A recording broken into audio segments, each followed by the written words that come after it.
দিদি কি করছো? হুম, এই তো টিভি দেখছি। আসো এখানে বসো।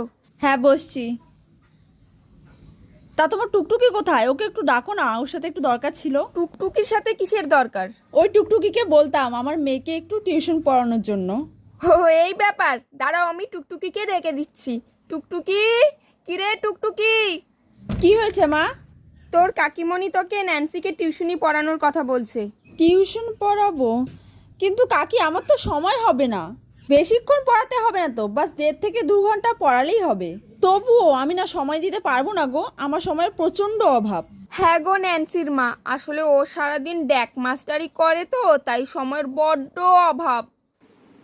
পড়া না, শুধু সরা ক খ শেখানোই তো।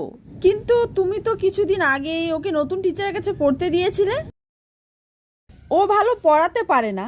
উফ, এত কথা বলিস না তো। তুমি চিন্তা করো না।